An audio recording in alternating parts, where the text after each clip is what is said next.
No posting like composting. Yeah, that thing's so dreadfully loud. Oy vey. My ears. I've been experimenting lately. I was fucking like 6, 7, 8, 9 Asian girls a night, and I decided to take the side of the Dragon of Chaos and dress myself up like one of these Asian girls, you know what I mean? I put a lot of work in, I got a good tuck, and I looked like these girls I fucked. I was reflecting on the idea that some men want to be women, and I thought to myself, would that be so bad? Would it be so bad to do that? Like, am I a raped man on the inside too? Is that what I am? Or am I a beautiful Asian woman? I hired one of those Asian girls to sit in the corner. I found a guy who looked like me. I dressed myself up like her. I looked her in the eyes. She looked me in the eyes back, and I said, I am you, getting fucked by me. You see, the name that they use in this place, it's called Lady Boys, which is the dichotomy between the genders. It's an affront against God. An act of God or an act of Claude? That's my question. Welcome back to Jordan B. Peterson.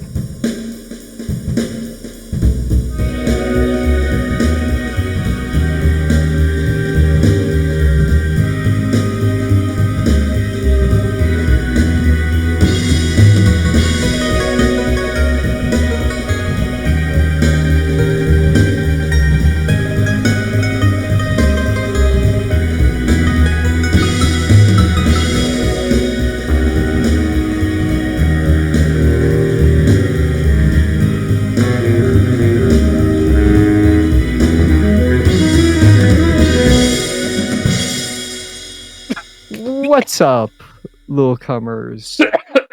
It's Cumposting, the most delayed podcast in the world. I am your host, as always, Rosa, joined today by my traveling co-host, Niels Soy Pill Niels. Yo, what up?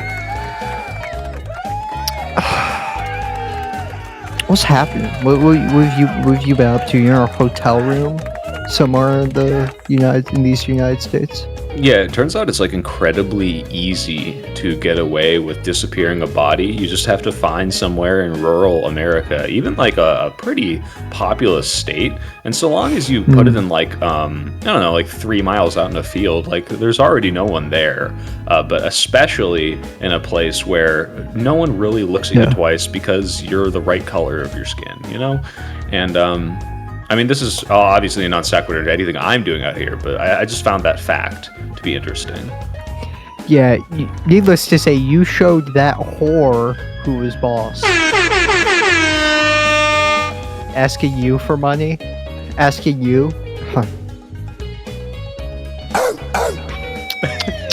I don't know why, but your Jordan Peterson ladyboy thing just reminded me of someone talking to me about Tucker Carlson and being mad that that prostitutes don't speak English anymore. He's going like, Dude, used to be that you could have a white prostitute that would be able to understand what you want. Maybe a black one if you're feeling risky. Not anymore. Now they don't speak English.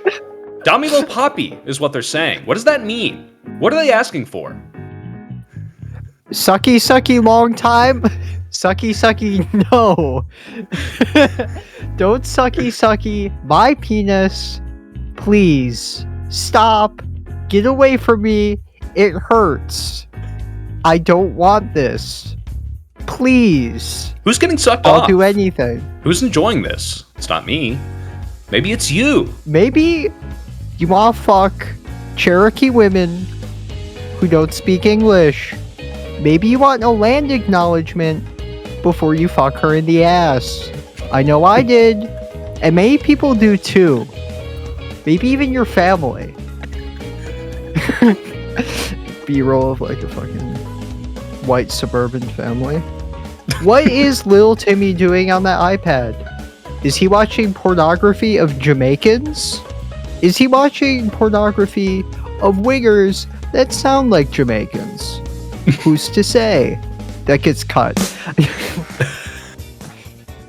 We don't do jokes on this show anymore, I forgot. This is a movie podcast, Rosa. A movie podcast, bro. Like, Trump made movies illegal. Welcome back to the news. Are we going through with the 100% tariff on foreign films? Yeah, like, what the fuck does that mean, Donald? That's our question. Welcome back to the burning questions with the Cumposting podcast. What do you mean? What does that mean? It means that if you want to make a movie, let's say a movie like Parasite, it will cost double to make said movie if you produce it in America. How you define foreign film? Like if it's shot outside of the United States or if it's produced outside of the United States? If I can't watch it without subtitles because I don't know what's going on. I was trying to watch this movie and they were making me read the entire time. I hated it. It was totally awful. Movies are supposed to be audio and visual, but not at the same time. I don't want to read. Behind him is Triumph of the Will playing. He hated Triumph of the Will. This is so boring. 3 hours long, but we really need is good American films again. Like, the only reason Donald Trump isn't full... He's like you. Yeah, the only reason he's not full Nazi-fied is he, of course, being rich that he is, bought the original manuscript of Mein Kampf in German and tried reading it, and he's like, I can't understand a single thing that's going on in this book. I don't know what is this. I don't know why Stephen Miller bought this for me. I really don't get it. Wait, Stephen Miller? Yeah, I forgot. Stephen Miller owns that? Or is it like one of those judges that like the Nazi shit in his house? No, he's just a sick. He's my guy. You're thinking of one of the Supreme Court justices, or no, not even Harlan Crow or whatever has the Nazi statues. Yeah, some guy, some fucking guy. I think everybody should have like, personally, like as I've been listening a lot like that Burning Points show. I really think that everybody needs to have a Nazi room in their house just so they're getting both sides. That's what I think. That's the most important part of any I like that conversation. racist Indian guy. He has a lot of things to say. And I commend him for that. It's really You're talking about Sagar on Rising the Hill? Yeah, I'm talking about Sagar. Bro. Sagar? Hardly know her. I love... How do you approach this subject without like getting in hot water? I don't even know where you're going, but I'm assuming it's something you're gonna cut from the podcast.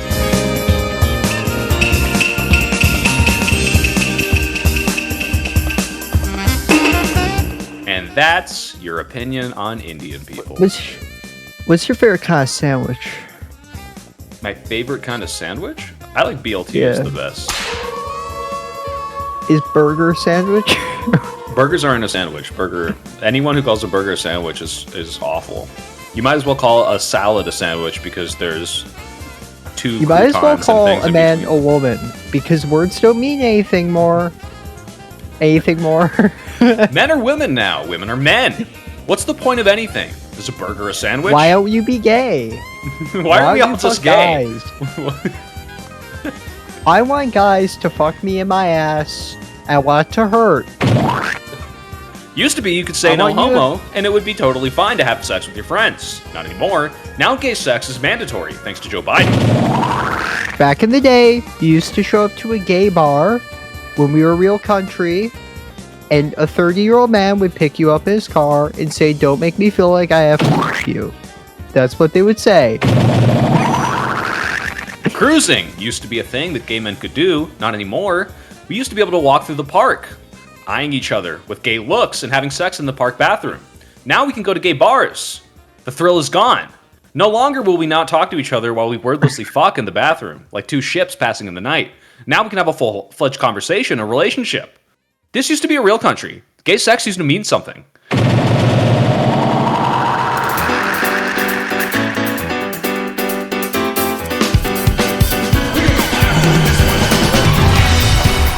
Hey, we watched some movies. I've been didn't we?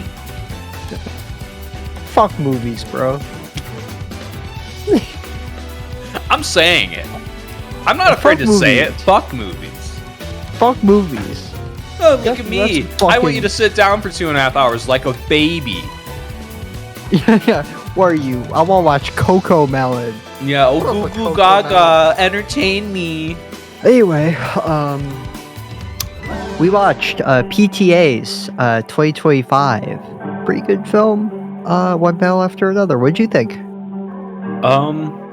I don't know. I've yet to think of a category for this kind of film, where I call it I thought that was good, if not great, and I'll never watch it again. Like an experience film, where I'm riveted the entire time. I want to know what happens next. I am completely immersed, and then it's over, It's like and when I you tried say, fucking black girls, right? But isn't that like literally a line? That's what Sean Penn does. He goes up to him in the grocery store. He's like, "You like black girls? I love black girls." You like black girls? I like guys. Yeah, I don't know. I really enjoyed this film. I also thought it was like something I'll never watch again. Like just kind of like, oh, yep, that was an experience. The closest thing I can say to it is that it is very clearly not, formulaic, your typical movie where there's like an obvious plot structure and character arcs and 3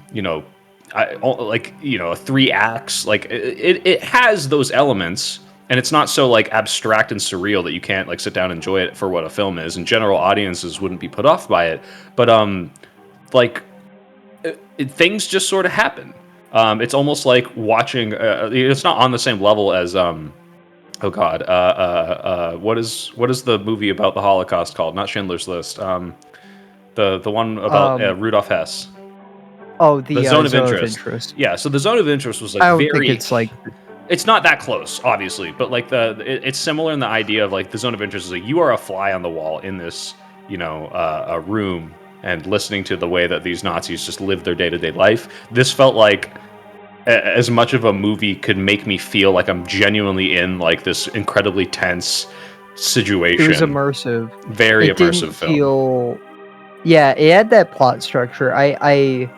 I think that the way that you're like sort of analyzing what you're saying is correct in terms of like that immersion that you felt, but I disagree that it lacked a traditional plot structure, right? Well, it lacked a lot of the tropes that a film like this would have. So, like... Yeah, because it's a mature film. It's like... Yeah. PTA is coming off of a number of great films. There Will Be Blood, I Will Drink Your Milkshake movie, Licorice Pizza, etc., etc., etc. Oh, he did Licorice Pizza. I like Licorice Pizza a lot more than this, I will say that. I found that a much more satisfying, heartfelt film. I found it to be a very mature film. I found it to have many interesting things to say. Do you think this is going to get people killed? This is promoting Antifa. That's what Ben Shapiro told me. People are going to die because of this film. This is the same as 2019's Joker, which is the incel movie. I don't know. It came across very aware of the stupidity of like this sort of anti-fascism within the United States and generally of like it's all quite stupid and larpy. A lot of it is making fun of leftists. It's talking about like the general incompetency of the left in many regards, rather than promoting the failures of the left, right? But that's my read on what it's trying to say. I don't think that's I think it's quite silly to say it's a pro-Antifa movie. Yeah, anyone saying that is ridiculous. I mean, so like the basic plot of the film is Leo DiCaprio himself is part of this, like, you know, anti-fascist resistance, like, terrorist cell. And I say terrorist because they're like, they're not just, you know, going to protests and getting squabbles. They're like, you know, blowing up banks, robbing people at gunpoint. They're like Red Army faction and all that. But I will say that the world that they're doing this in is obviously meant to parallel our world in some ways, but I don't know if you caught this, but they're clearly in a more racist, fascist country, and I think the biggest clue to that is when the antagonist, the ICE, you know, head of, you know, Board of Security ICE or whatever he was, Sean Penn's character, Lockjaw, when he's given a medal of honor for catching a bunch of the members of the terrorist group, the medal is named after like a notorious like KKK member or something. So I think like this is like supposed to be a not too distant future where we are actually in like some sort of fascist takeover, and so this like terrorist group is the response to this hyper society. Parafascist. I don't think that it's portraying like fascism exactly. It's just sort of the what is being represented as the end state of like Trump's reactionary framework, right? Sure. But to your point of they're not portraying like anti-fascism as like hyper amazing or whatever, I agree in the sense of like, and what I was getting at with like the lack of tropes. I don't think Leonardo DiCaprio's character as the protagonist does anything really in this film. He's just kind of like fumbling, and he's always late to the scene, and he's being helped along by more competent people, and he's missing all of his shots when he's firing his gun, he's like not really accomplishing much, and he doesn't have a character arc. He doesn't learn to be better. It's just kind of like, what if this bumbling, fumbling drug addict idiot got stuck in a fucked up situation? Yeah, it was very interesting. So Leo DiCaprio has a like this black girl phrase, like in this like black power leftist group, and he's a like explosives guy helping free people from migration detention centers and the like, and robbing banks, doing like Weatherman, RAF type shit. Now, shit gets bad. His wife gets captured. She had been sexually assaulted by a ICE agent named Lockjaw, who got her pregnant. Was she sexually assaulted? That was coerced sex. That was sex under coerced circumstances. Like, if she didn't go to that hotel room, she would have been arrested. Gotcha. Right? Okay, right. So she was doing it so as to save her movement, so it was coerced sex. But correct me if I'm wrong, and I'm not saying this justifies what happened to her. When she first encounters this general at the ICE facility, she kind of like forces him to get hard and like maintain an erection. Like she's kind of like playing with him, and I think that's, like I would view that as wanting sex. I'd view that as her sexually assaulting him. Right, that's what I mean. And so it seems like she kind of just gets off on the like dommy mommy stuff, because that's the reason she's attracted to Leonardo DiCaprio's. Like, as soon as he starts explaining how to make explosives, that's when she falls for him, and so she's like I don't know, she's got these weird, sick kind of power dynamics going on, and I think that is like the well, it's the ultimate kind of like what we were getting at is like showing why the Antifa, or at least this person, is like, you know, failing. Is this person isn't about the movement. Like, the reason they get caught is that they say, oh, you know, I'm all about the movement, I'm all about the cause, but really they're all about the power dynamics. They want to feel like they mean something, and they'll abandon their family and sell out the entire cause just for, you know, whatever short-term gain or gratification or whatever it is she was looking for. Yeah. I mean, these sort of like individualist cell structures aren't generally aren't fighting for anything much bigger than that. Like you look at groups like the Weathermen, for example. Are you talking about the Weather Underground? Oy vey, the Weather Underground. I'm is very late for me. Yeah. So yeah, my bad. They were a bit like that. Like the Black Panthers after Fred and Huey died were a lot like that. And it was Jungle Pussy? picture. Is Jungle Pussy based on a real person? Is Jungle Pussy based on a real person? I think that she's sort of based on like I put this like ballroom queer radicalism. I don't know why you're taking my question so serious. I didn't think Jungle Pussy was based on a real person. No, she's like a ballroom queer. She's voguing during the bank robbery, and we love her. I love her. She's serving looks. My name is Jungle Pussy, and you are being taken hostage by the yes. This is what radical black power looks like. Serving looks. We love her. Maybe you know what? She's a Sada Shakur. Being catty doesn't work for me. That doesn't work. Yeah, you're not a catty guy. It's not a thing. It's out of character. I'm getting a car. I'm getting a E24 6 Series when I'm in a better financial situation. That's what I'm gonna do. I'm gonna fix it. I'm gonna fix it with my wife.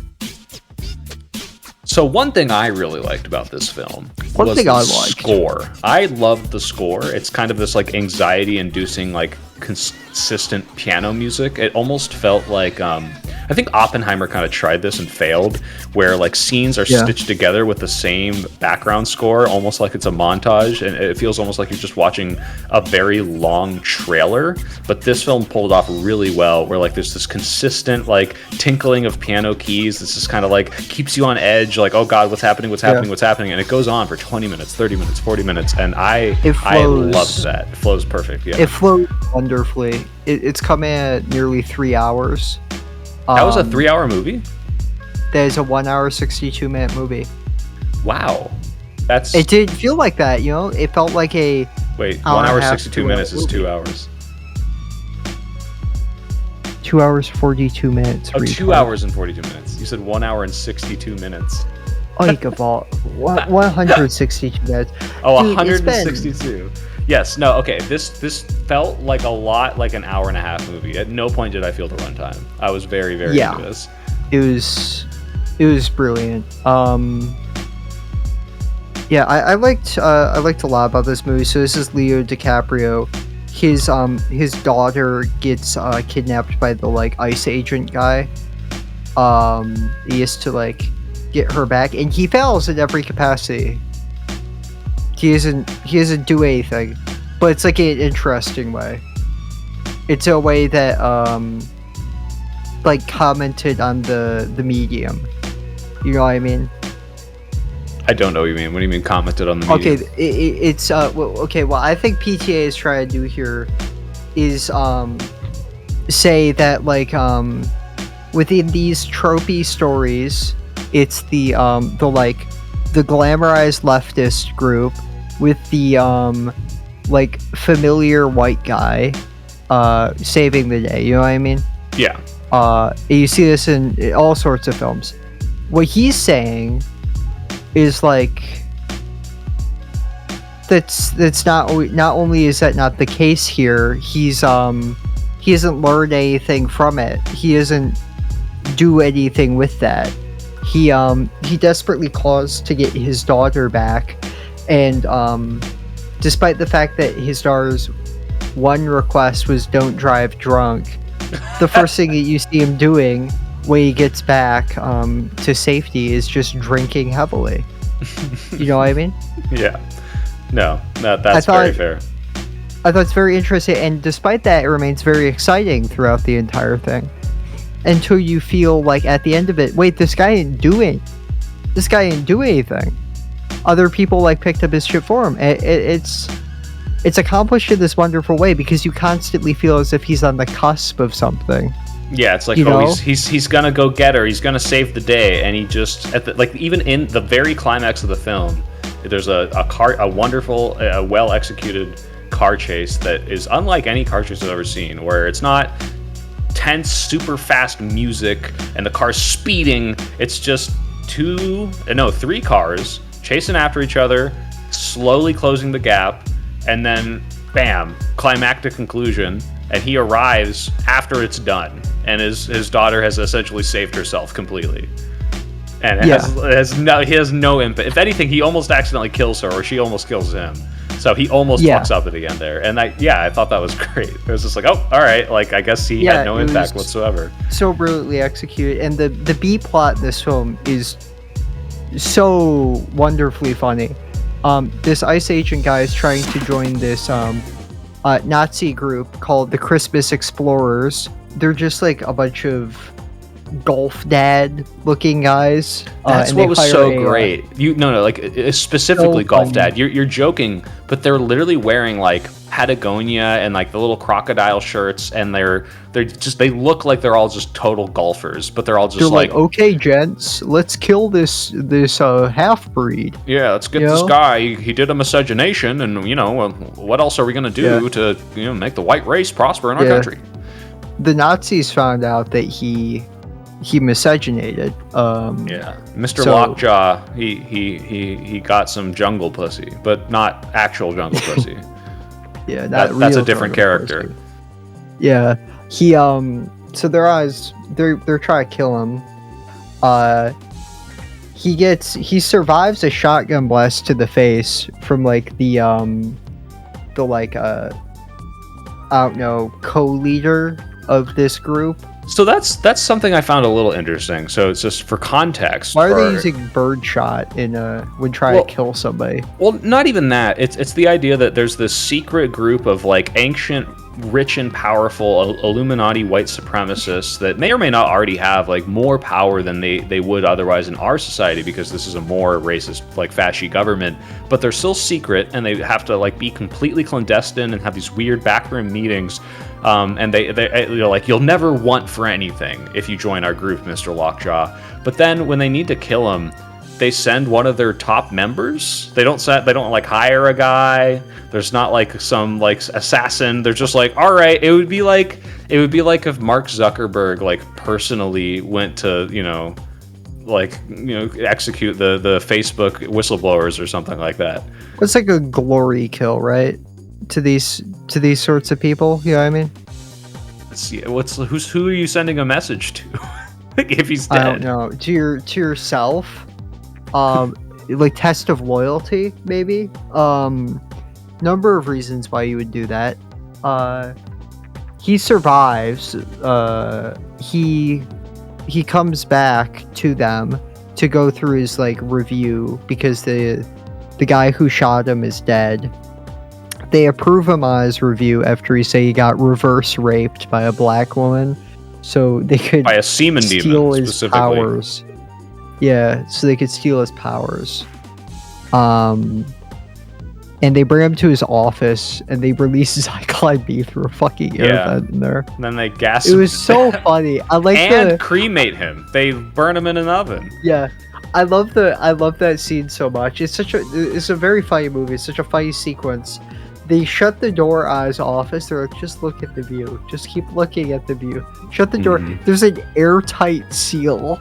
And you just instantly know what's happening. It's wonderful. It's also just like, why would you design an airtight gassing room if you're just going to cremate him? Just shoot him in the head. Me at Hitler? Like, wait, what the fuck kind of question is that? Like, obviously that was more efficient, or else they wouldn't have done it. Yeah, if you're in a mass extermination camp, this was to kill one guy that they weren't even sure was going to be alive at this point. Also, I really like that the American Indian like Nazi sympathizer, his name is Avanti. I thought that was cute because that is the name of the Italian Socialist Party's magazine, which Mussolini was the editor-in-chief of. So that was. What that did was you funny. think about his heel turn that just kind of happened out of nowhere? I thought it made sense because, like, even if you're like this type of like gun for hire guy, you might not like seeing like a high school age girl being killed by a bunch of guys who called you like a wagon burner or whatever.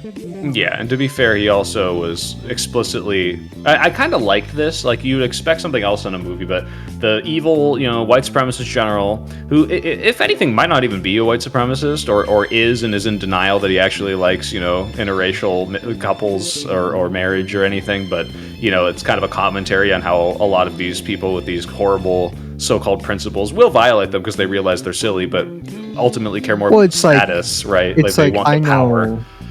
Like, I know plenty of trans sex workers, right? And like half the time these like piece of shit Johns, and if you're a John, you can go fucking kill yourself, like, genuinely. Don't watch my shit. Why are you smiling? Well, I don't know, if they donate to the Patreon, I think we should have more Johns, if anything. Oh, true. Actually, true. I take it back. But like half the time they're like just these like crazy ass transphobes. You know what I mean? Yeah, they're like, I'm not into this. I'm not doing this because I like it. Or like you that guy, me. that gay senator that got caught cruising, who was like voting like the most homophobic guy in Congress. It's always that bullshit. But anyway, the point I was making is I really like the scene where he goes to the Native American guy and he's like, I need you to kill this little girl, and he's like, no, I don't do that. And another other film would be like, I'll kill your family, you better do it. But instead he's just like, all right, can you just take him to these other people that'll do it for me? And he's like, yeah, sure. And like, I like that the Nazis that they take them to have a Ukraine flag on their lair. I thought that was funny. I did not notice that. Yeah, they have a Ukraine flag. Which is real and accurate because Nazis are very divided on that question, but they're always very passionate for one side or another. You know what I mean? I don't honestly look into Nazi opinions on Ukraine, to be honest. Wait, we're ignoring the elephant in the room, which is the best part of this movie. The Hamas and the Azov battalion. No, the best part of the movie. The best part of the movie was Benicio del Toro's character, who is completely separate from this anti-fascist movement. He is a like Harriet Tubman for Latino immigrants in his town, and he's like the most competent person, the most calm, competent person in the entire film. He has a network of like informants, on skateboard informants that do parkour to let him know like where ice is moving within his town. He has an underground tunnel system to smuggle the families out when they're getting attacked. And Leonardo DiCaprio is like desperate for him to help him out, and he just happens to be his daughter's like karate sensei or whatever. And this guy just completely like carries Leo through the second act of the film. And like gets him out away from the government facility after he fucks up and gets captured once. So he saves his life twice and then just fucks off the rest of the film, and that's completely saved the day. And I don't know if this was a commentary on the idea of like, yeah, there's these LARPing anti-fascist dipshits who like don't really have a true end goal and will fuck around and do stupid stuff, and meanwhile like you have these like the white saviors whose like relation to it is just some sort of idea of like, I'm doing this because I'm a good fucking person, okay? We made a real difference when we threw a brick at that Walmart. True. This is true. Yeah. I loved his character. He was hilarious. I'm really proud of the growth that took you to say like, never say like what you advocate for. I'm glad that you're starting to understand the invariant positions.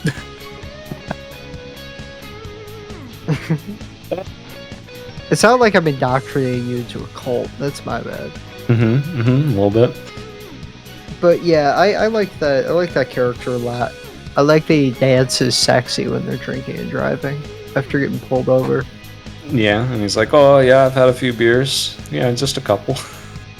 Just a couple small beers. Dude, I think that this movie is far too anti-drunk driving. Yeah, this movie's coming out. anti-fun. This movie's anti. That's what Antifa stands for. It's Anti-fun. Yeah. True. Like, they just want to have a fun time. They just want to do their cool little salutes and walk around. But Antifa had to come along, and Hitler said, "No more Mr. Nice Guy." That's what happened. That's what they wrote. That's what they wrote in the history books. Who wrote the history books, though, Rosa? We did. Up top. Hey, bang. Got him again. Jews, 100. Everyone else, 0. Happy belated Yom Kippur.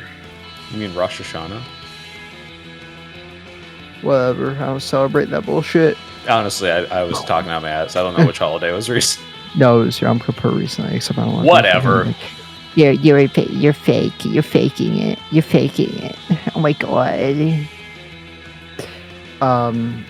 What's there have to say about this movie? I think it was. I think we mentioned this, but it's a funny movie. It's like genuinely on purpose, pretty funny. comedic, without ruining It's the like- tension. It's not like Marvel funny, you know. It's like Yeah. funny things happen in scenes where I'm still really worried about what's happening to the characters. Yeah, it's like I don't want to like repeat the jokes I found funny because that always makes them a lot funnier. But take my word for it, it's PTA. It's funny. PTA is always very, very funny. But not as funny as Licorice Pizza. Now that you've told me that he made that, I'm always going to compare it to that, which I really enjoy. Yeah, a lot. Any more thoughts on it? You're lagging out. Yeah. It's on hotel Wi-Fi. No, I would say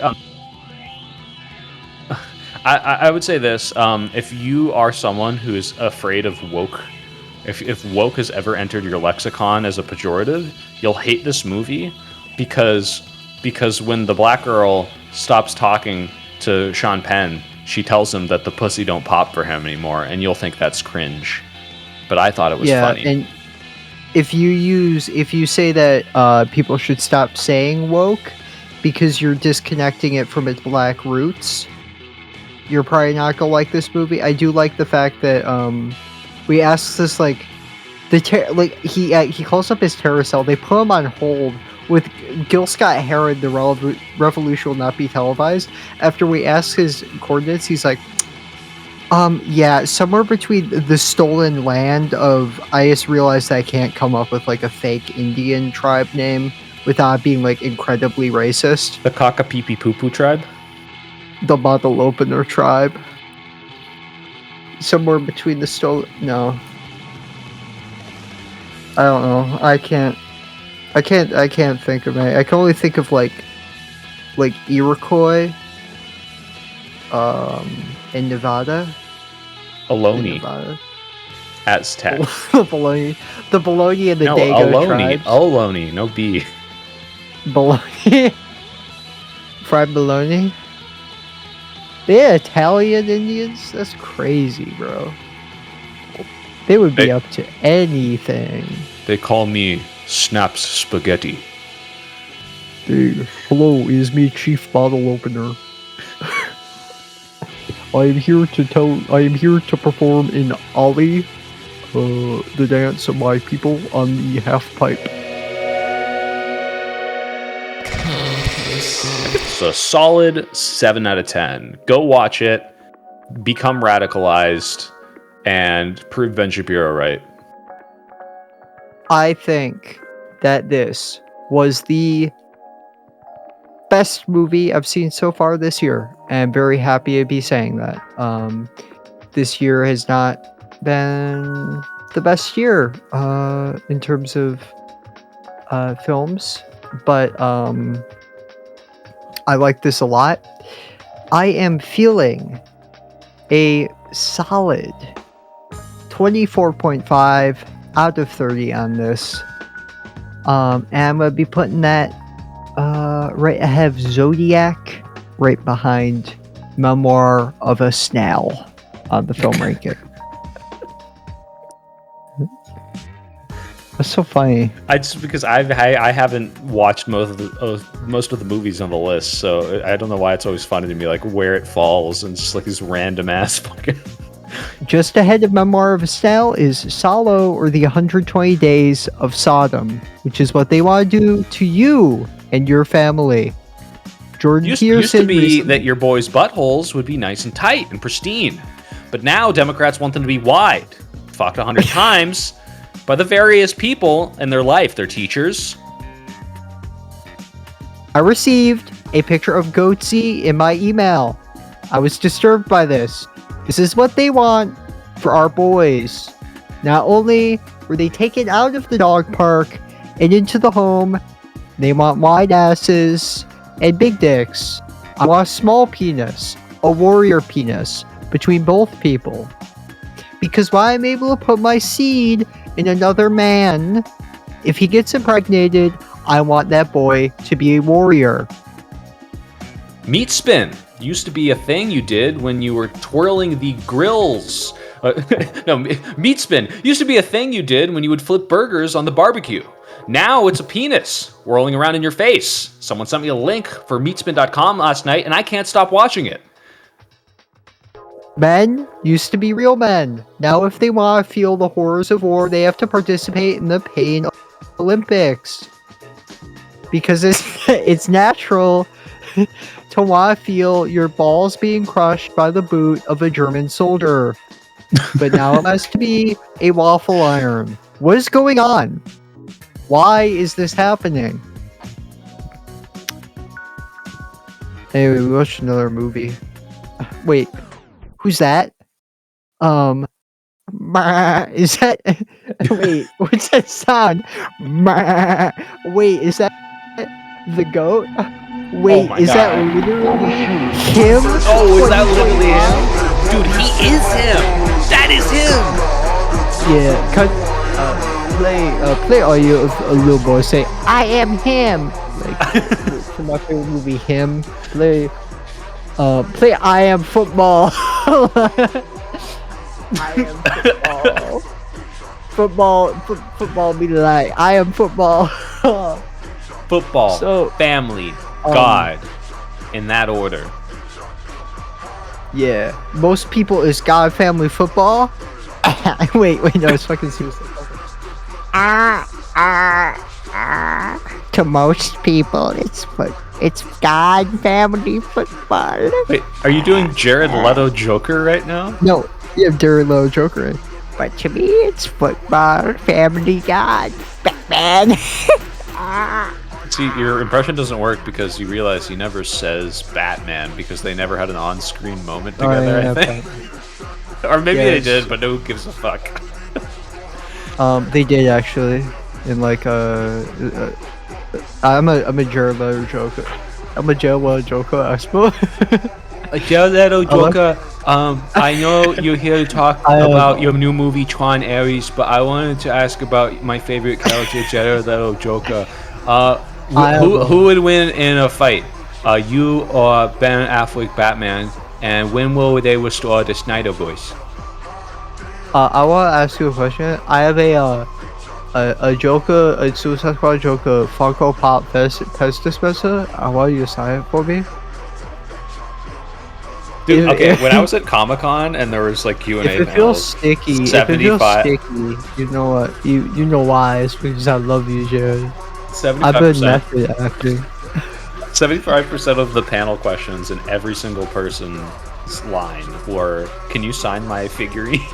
It's like, that's not a question. Would they Just say go- no? No, they're like, yeah, we'll do it after the show. And then like 20 more people would ask the same question. It's like, yes, we will sign your things at the signing. This is for questions. What did you think of him? I would just I would just ask things like, why do you talk about the war in Ukraine where there are police officers who protect us every day on trial? Just hit with that.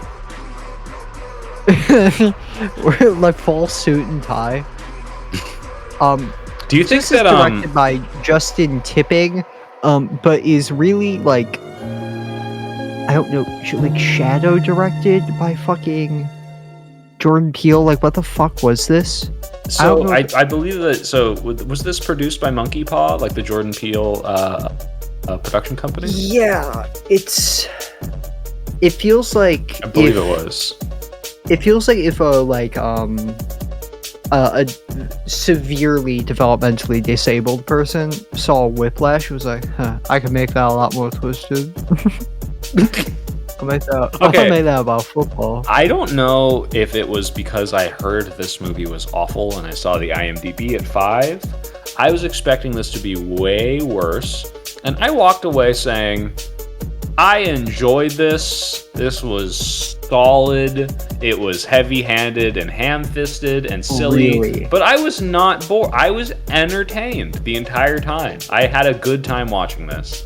This movie is funny bad. I watched it, I was like, that was funny how bad that movie was. What did you think was bad about it? Because I think if you accept very quickly into the film that nothing should be taken literally and it's very surrealist, kind of like, it becomes a much more enjoyable experience, and I don't want that was on purpose. I'm wearing an Eva sweater. I understand surrealism, but like, don't giggle at me, you giggle clown. I know you just call me a fat and bleep it out, all right? I knew that's what you were holding in. You little giggle. You're a fucking straggot is what you are. I want total straggot death. I want total straggot death. I want you guys lined up the way that you did to my people during the AIDS crisis. I want you to get by a sickly old man with every STD we injected into his veins, like some sort of Japanese experiment during World War II gone wrong, and you will all have AIDS under my prison, under my regime. So speaking of injecting other people's blood, what's the plot of this film, Rosa? So, after suffering a potentially career-ending brain trauma, Cameron Cade receives a lifeline with his hero, legendary 8-time championship quarterback and cultural megastar Isaiah White offers to train Cam at Isaiah's isolated compound that he shares with his celebrity influencer wife. But as Cam's training accelerates, Isaiah's charisma begins to curdle into something darker. So, it's like I agree. If Suicide Squad Joker was black and it was Fletcher out of Whiplash, and instead of drumming, it was football, and there was no subtlety. No, see, I don't like the Whiplash comparisons, because obviously, if you view this as a literal movie, this is about someone going to extreme measures to, improve their craft. And Whiplash, there's some elements of, like, not real. Like, no, I don't think any teacher would, like, be... Well, maybe they, like, physically assault their students. Except the fact that it's a metaphor is explained, like, so obviously within the first 5 minutes, where he starts talking about, like, American Indians and their, like, obvious Mandingo undertones. Am I allowed to say that word? Is that, like, an acceptable... Yeah, whatever. Is that acceptable? They said it in Django. It's fine. Yeah, that guy knows race relations. We'll be fine. If Quentin Tarantino can say it, I can say it. That's not a good rule. That's not a good rule of thumb. He's not. But okay. Here's my question. Wait. Before you say your issues, I need to know. So, just for context, this film obviously is like this guy. He goes to train with the former football star, and it gets creepy and weird. He has like a cult, and they do all this fucked up shit. Blah blah blah blah. Get Out style thing, but not as clever as Get Out. And at the end, it's like they're literal like demon worship cultists. And my question for you is, did you think that was a literal thing? That, like, not just that the film was a metaphor, but there were literal things happen, but did you think that we were supposed to watch these football cultists and take it seriously? Like, oh my god, the main character is fighting the football cultists. I'm not a retard. I don't know.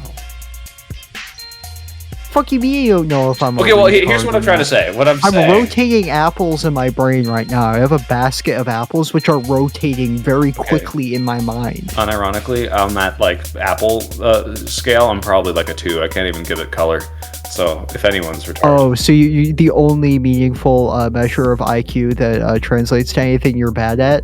Wow. Picturing apples. Holy. Yeah. Yeah, spatial IQ. No, I've got great visual spatial IQ, just not color. This is why I say I don't see color, because I can't even imagine a black guy. That's true. Can you imagine what can I make you imagine? Can you imagine like me with $1 million like in a bag like next to me? No. Okay. So what I mean by this is in Get Out is obviously an allegory. It's a metaphor for white people, capitalizing on black culture, but also rejecting them. Like, that is obvious to me. But there are literal things happening in that film. The main character, Daniel Kaluuya's character, is trying to escape from the racist white neighborhood, right? In this film, you get a similar kind of setup where the main character is trying to escape from the football cult. I don't think, and maybe, I don't know what the intention of the director or the writer was, I did not take this literally as, here's a character escaping a thing and it's an allegory for the predatory football industry. I saw it as, like, in the movie, it's not really even happening. In the movie, it's like this surrealist kind of like dream-like thing. Yeah. Does that make sense? But it's executed poorly. The dialogue is terrible.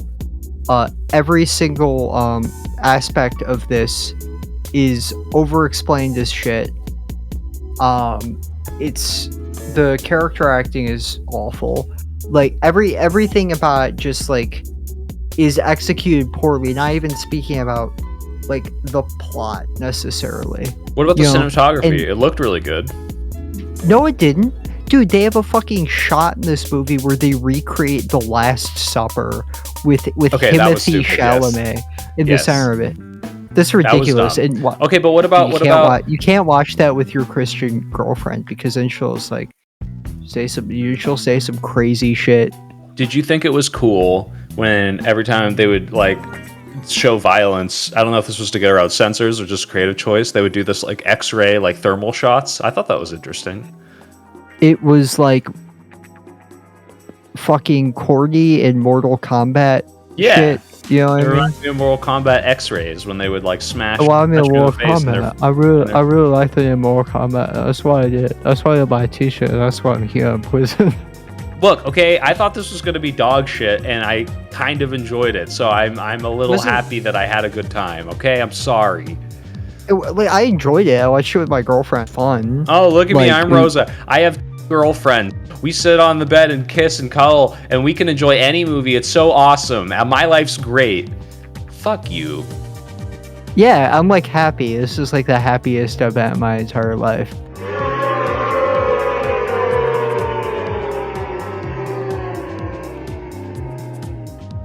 Kill yourself. But So like, as someone who like doesn't like football in general, bro, I think maybe it was let because me I explain- wasn't. Let me explain. I see. Explain how poorly written this is real quick. There's a sequence in this movie where Black Joker is like, to most people, it's God, family, football. But to me, it's football, family, God, and I am football. Oh, wait, Because are you saying that to it him, was like a metaphor football is that like God. he was like God? Yes, yeah, that's like so well executed. Like to midwits like us, we see that and we're like, I can't. For the listeners, understand Rosa things. is soy pointing at the screen behind her where him is playing. I can get more soy. Why was there You like can an always get more Australian soy. doctor? And he was like, "Oi, they're bloody worshipping football out here, mate. It's bloody scary. You got to get out of here." Yeah, I'm gonna inject you with this guy's blood, but you gotta run, mate. You gotta. I know you're in a cult, and you gotta run. Oh no, they're bloody killing me. They're killing me for football, mate. This party's about to get bloody daggy. It was like a commentary about the health crisis, the CTE crisis in American football, the race politics in football. It felt like a lazy black and brown bodies argument in like stylistically mundane paint, acted out and executed poorly. I'm gonna praise this movie again. I think one scene that genuinely scared me was when they're in the sauna together, and there's a very long shot of Black Joker is what you're calling Marlon Wayans now, or which Wayans brother is this? Marlon Wayans. Okay, yeah. So Marlon Wayans, who was very silly, yes, obviously. But you know, he played silly, crazy guy well enough that I was entertained. But when he leaves the sauna, and it lingers on the shot, and you see crazy fangirl like crawl out from under the bench, and implying she's just been there for like an hour waiting. That made me unsettled. That made the hair on the back of my neck tingle. And maybe it's just because I'm scared of white women, but I thought that was fun. It felt like the worst aspects of elevated horror. It was giving Front Room poop counter vibes. This is the second poop type movie I've ever seen. Third if you count the Emoji Movie. It's very poop core. I didn't like it. They keep calling him, and there's a surreal sequence in which he meets a fan who, like, this is not played for laughs. Comes up and he's like, "Bah." Like a goat, because he's the goat of football, and they keep needing to like have goats on screen, and people call him because he's that cool. He's like that guy. He's like the best football player. Also, by the way, yeah, brain injury that made him like mentally disabled. The main character, so same why I have going off of how I'm executing this episode. So, you know. I found it to be quite relatable in that way. You don't like this movie, and that's fine. It wasn't good, I agree. But I will say it's an entertaining film through and through. Does it make sense? No. Is it well executed? Also no. But does it have a compelling story with compelling characters? No. But could you have a good time watching it? Yeah. Probably. Yeah, I agree with that. Like I have fun time with people who will go unnamed lest I get yelled at. Yeah, it was fun. I had a nice time.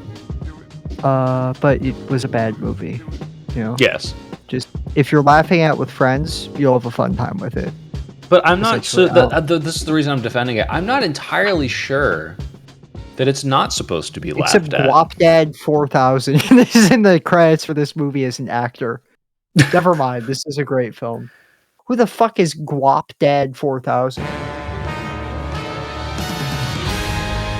Wait, he was in Jid's group. Oh shit. Oh shit, that's cool. Oh shit, that's cool. Never mind. Shout out Guapdad 4000. Yeah, I didn't like it. It's fine. It was like bad. It was just not good. It's forgettable. Like if you ask me about this movie in like a year, I'm not gonna remember it. I don't think anyone will. It'll fall into the like shit bins of history alongside the Front Room.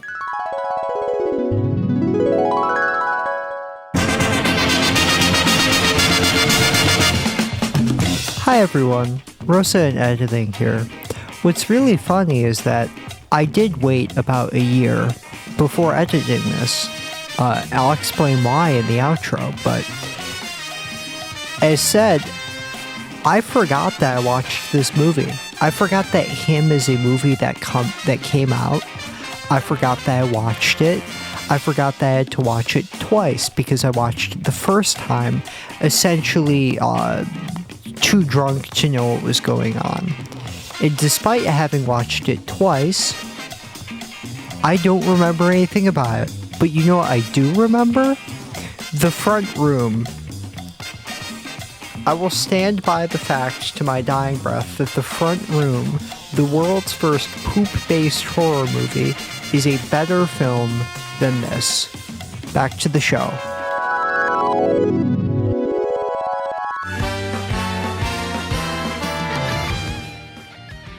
Are you frozen, Niels? No, I'm still here. No. You look sad. You look somber. What's going on? I'm just mad you didn't like him. No. Because I am him. I am him. I am football. I am football. I am feeling a fucking, I don't know, a 9 out of 30 on this movie. Yeah. I'd give it a 4 out of 10. Go watch it and laugh. Oh, there's a 1 point difference on a 10 scale, so that wasn't. We maybe we won't disagree so much after all. Maybe not. Bah. Next up we watched a movie I'm very excited about that I loved. We watched Patton, 1969, directed by Franklin J. Schaffner. Written by Francis Ford Coppola. I loved it. I loved this movie so much. It was great. Beyond one issue. What'd you think? I enjoyed it. I think I don't know. I always do this where like I compare it to another movie and I'm like, there's like this kind of like boomer feel-goodism that this movie kind of orates or what the fuck am I saying? What's the word? It embodies. No, it oozes, but it radiates. Yeah, radiates. It radiates boomer feel-goodism in the same way that I don't know if this makes any sense. Cool Hand Luke does, where the main character is like this, like, whoa, look at the gumption on that guy. And this whole movie is just, it should have been called Patton's Gumption. That's how I felt about this. It was very much like, oh yeah, he'll show him. Good old Patton. I enjoyed it, but I couldn't help but feel like I was watching a film that I would be watching with my grandpa on Thanksgiving when we didn't want to go talk to our family. And he'd be like, that's the way America used to be. We used to get things done. I think that it's not made to glamorize Patton, I don't think. I think it inadvertently ends up glamorizing Patton as a result of it being as critical as it could be with military oversight. Yeah.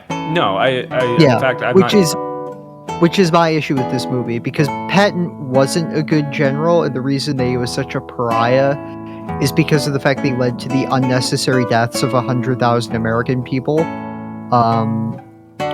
Just as a result of sheer incompetence, which obviously people die in war always, but he was terrible at allocating resources and got a bunch of men killed as a result of stupid maneuvers on his end.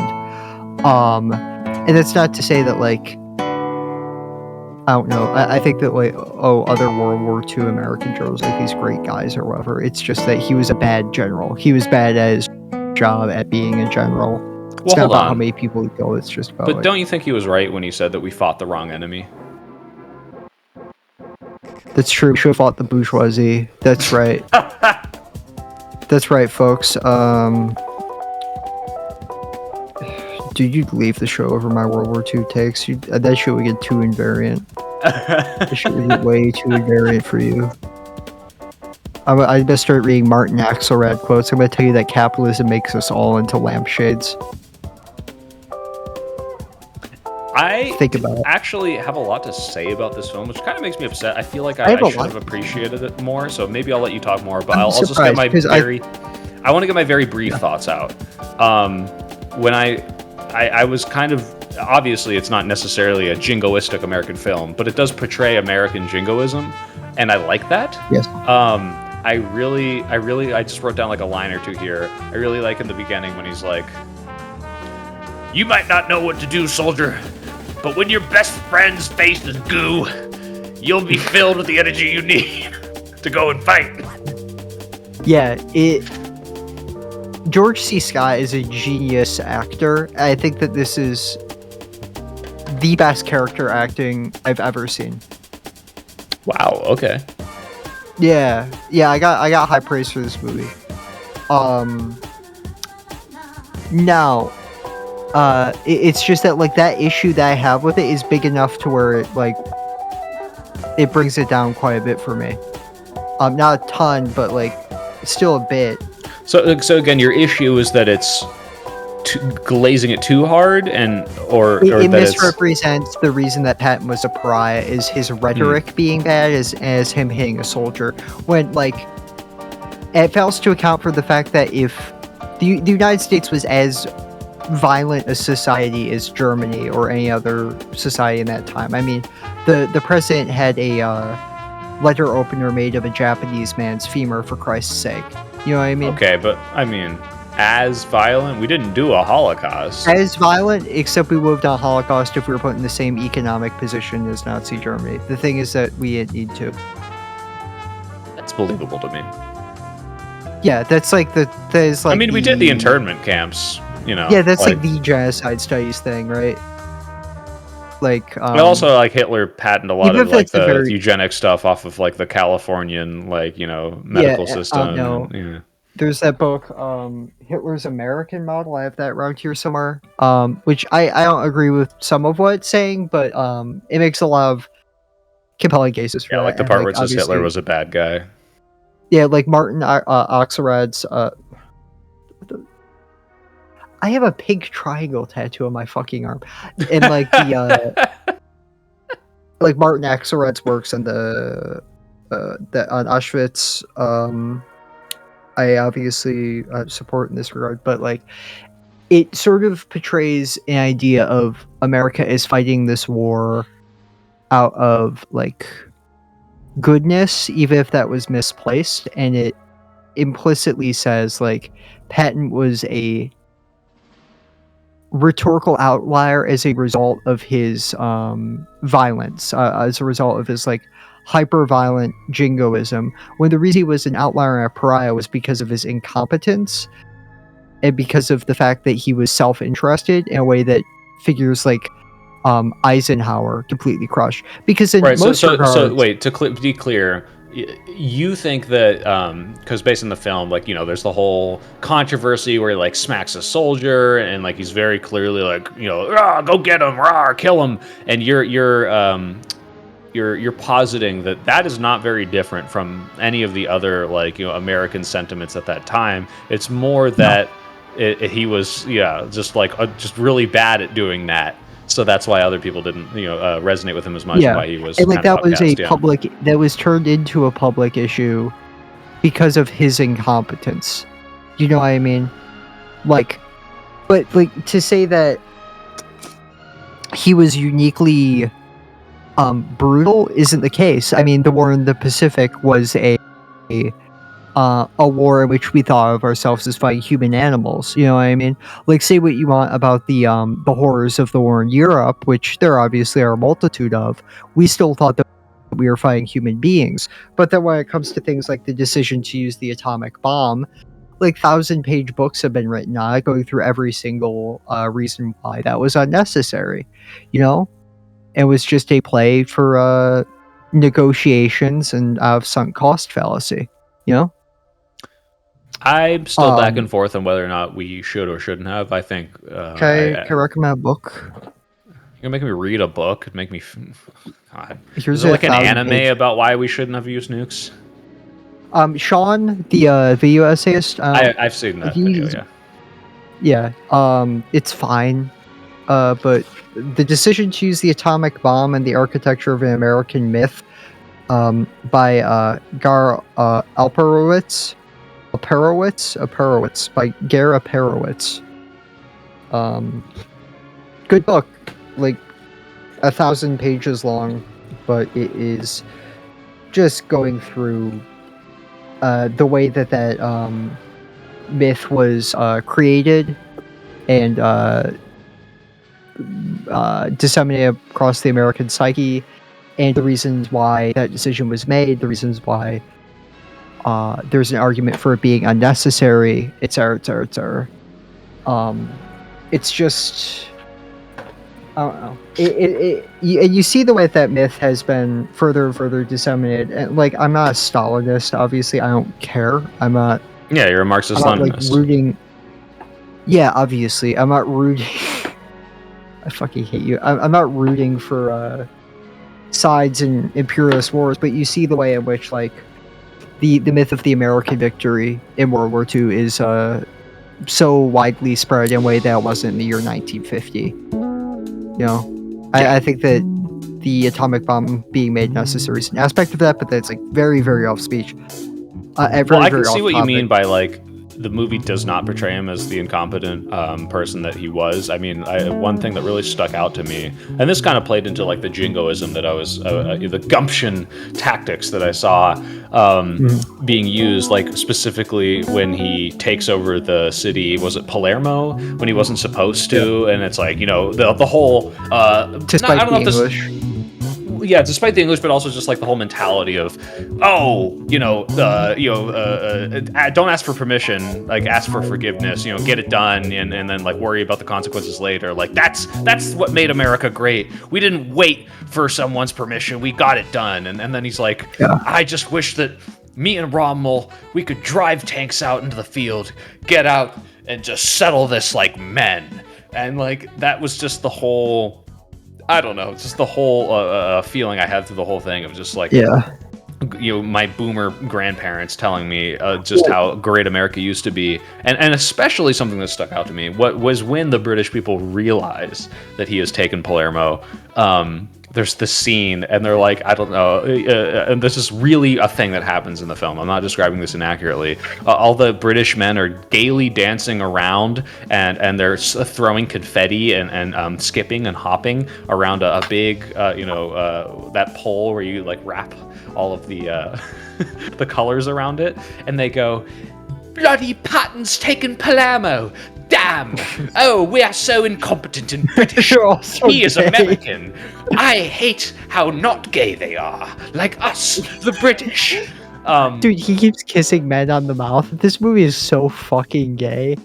And every time I make a joke to my friend about how gay this movie is, immediately Pat would be like, "I like fucking guys, gentlemen. I like to fuck men in their ass. I like when they fuck me. Builds character, forms bonds, lifelong bonds. Sort me out, boy. Show me something I ain't seen before." This is. I don't know if have you ever seen Independence Day? Because it's like we're exactly like a scene in that movie.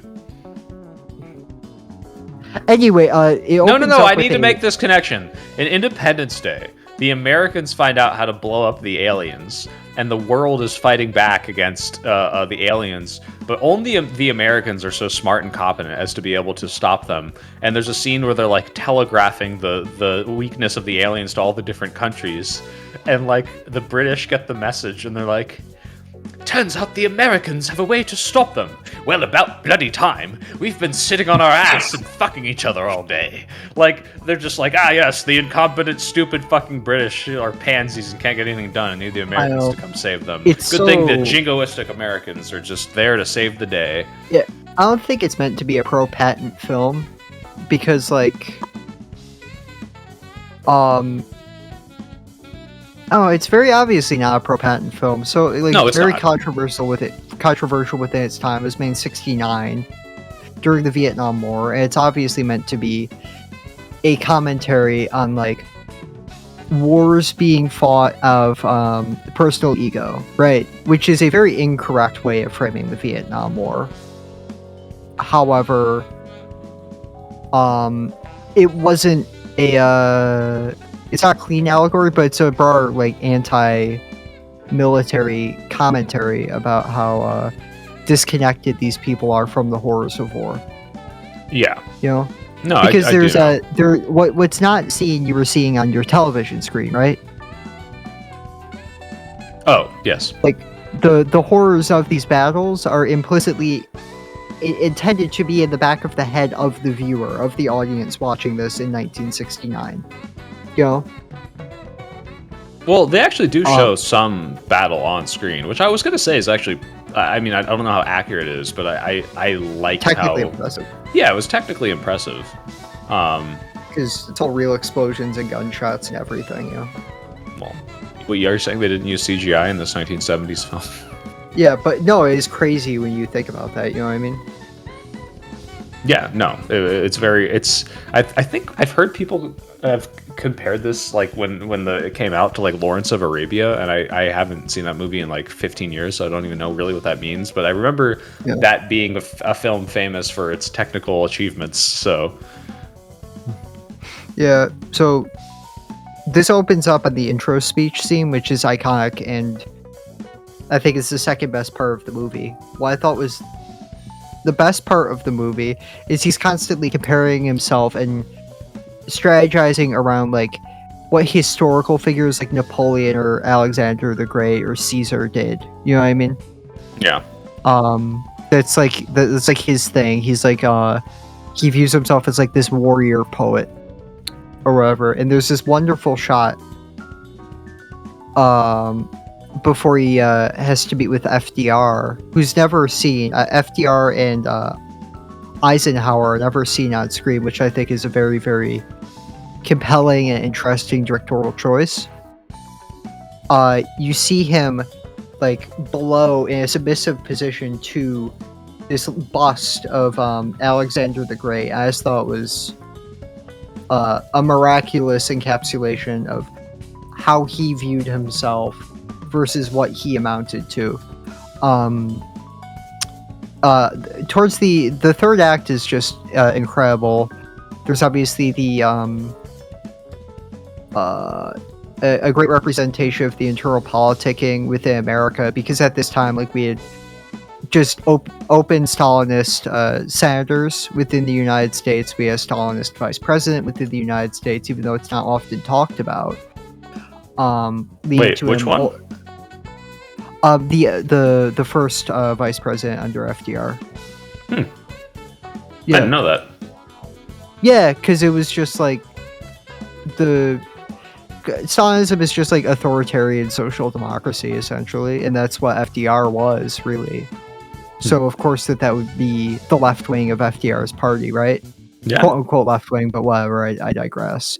You know, it's not really a threat to American institutions during this time that helps the struggling petite bourgeoisie within America. You know.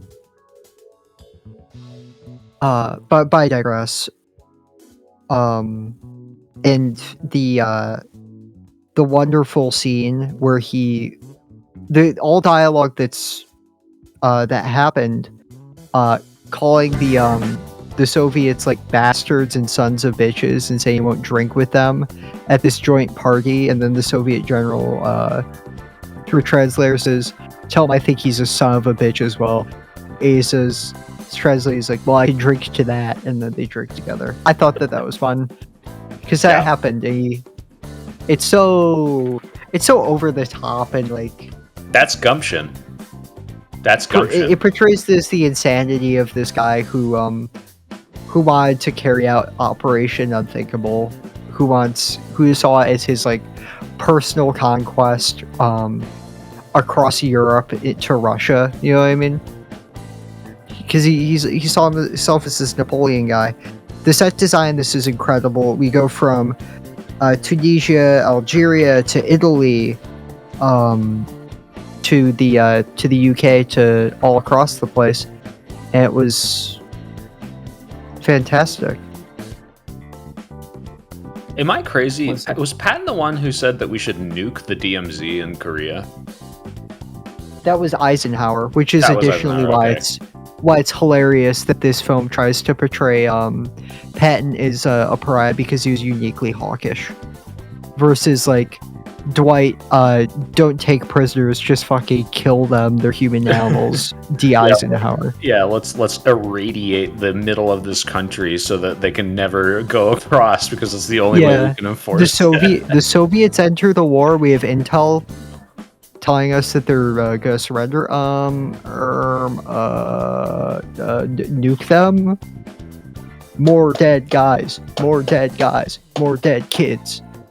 Do you think that Amar Ben-Gvir was watching this movie like, yes, yes? You think he did that?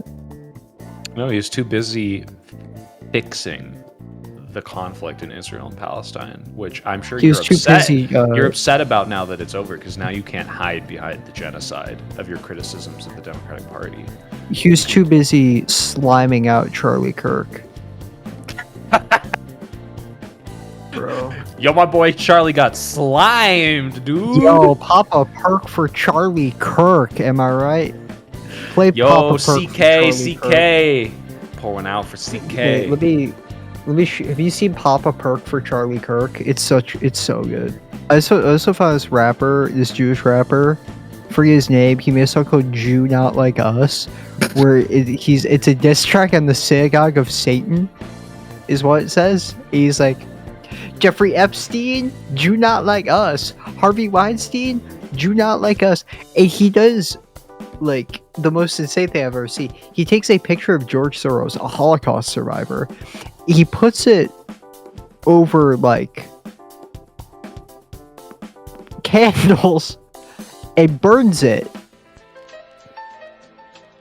He puts it over the menorah and burns a picture of George Soros. It's like, I'm not a big Soros head, but, like, a big Soros head? look, what the fuck, man? Anyway. What would you give this film out of 30, Rosa? Oh, I want to talk about more. Talk It's about a this wonderful film score. Yeah, it's a wonderful score that I quite like. And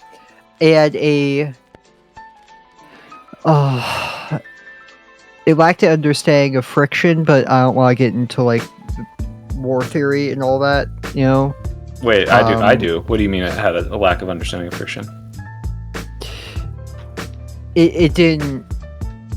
Well, okay, I don't think that's a fair criticism, because Patton didn't either. Scratch that. Okay.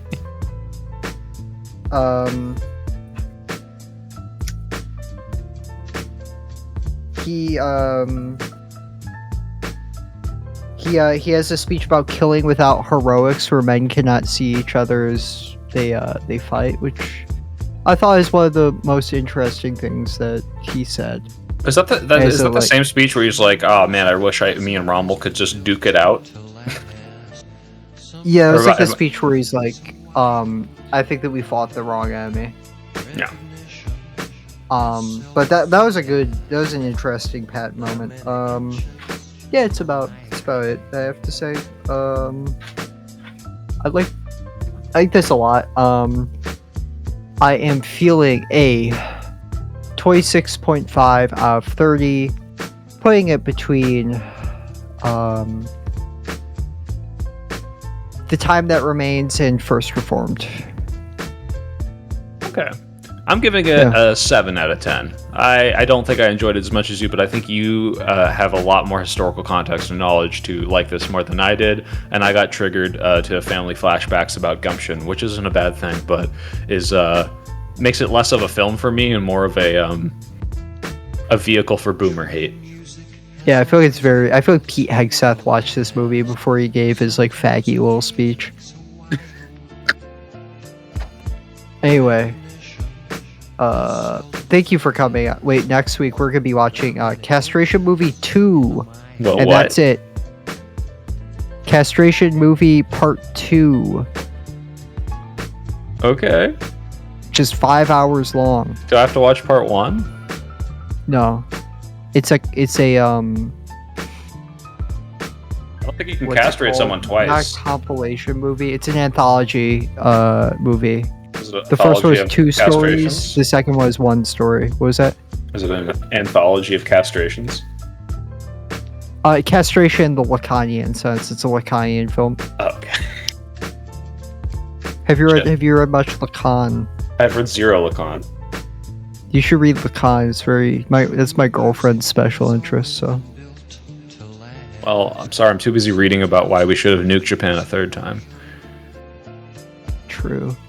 Anyway, Thank you for coming on this journey with us. I've been football. And I've been God. And we're Composting. family. We're family. We are family. My two dads, my gay sister, and me. We are family. My dad likes to fuck guys in their ass all day. Ooh. Bye. I am fucking gay. Suck a guy's penis every day. My name is Niels. This is how I sing so beautifully.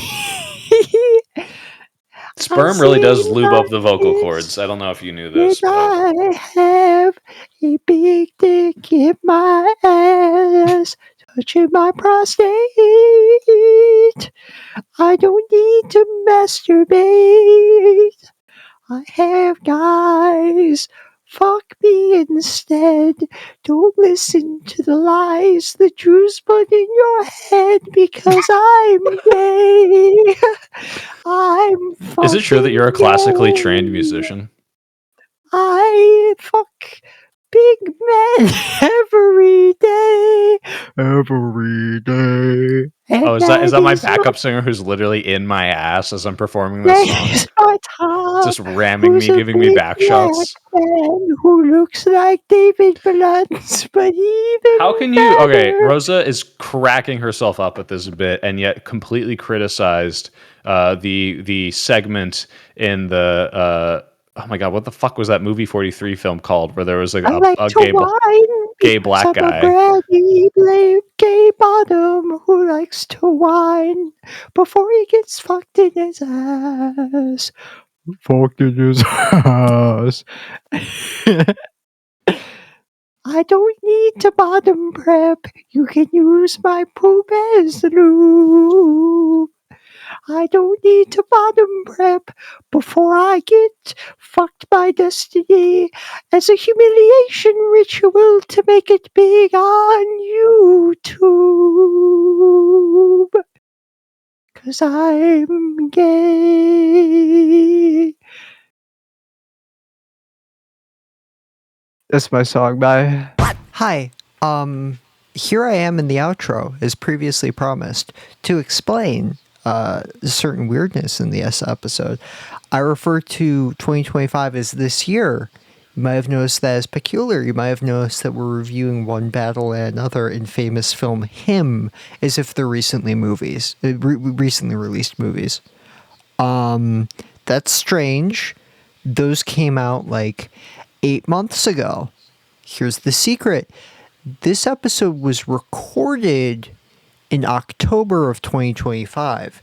And at date of recording, it is June 18th, 2026. Why did that take that long? Because first off, mental health is real. Okay? That's the first thing. No, I'm just, I don't know, man. I just got really depressed, and then the like backlog of work was like keeping me down. But we're coming back. I wanted to put this update at the end of an episode that actually comes out rather than just like record a video, be like, we're coming back, and then not come back on YouTube, because that would suck. I'd be like Psyched Substance, number one YouTuber, by the way, his house burnt down. I shouldn't laugh about that. That's really sad. But we're going to, the latter half of this year, come back with Cumposting. It might get renamed to Kino Posting. We're going to see about that. And a potential second show to fill the void in my heart left by hit number one podcast in America, WTF Now. Radio Free Smiles, the world's first smiley facest podcast. More comedy focused. I don't have to. I just get to say the goofy bullshit that I say in the intro for an hour rather than for 15 minutes. I might do that. Well, I will be doing that. I want to say I might with my girlfriend Audrey, who's lovely and entertaining. I'm sure you'll all like. What else? Yeah, I think that's about it. Next two things coming up are going to be our review of Castration Movie Part 2, as previously stated, and a interview with the director of Castration Movie Part 2. Yeah, I think that's about it. Enjoy some techno that I made and released on my SoundCloud as the outro music for 6 minutes, because this episode isn't nearly overly long enough. Bye.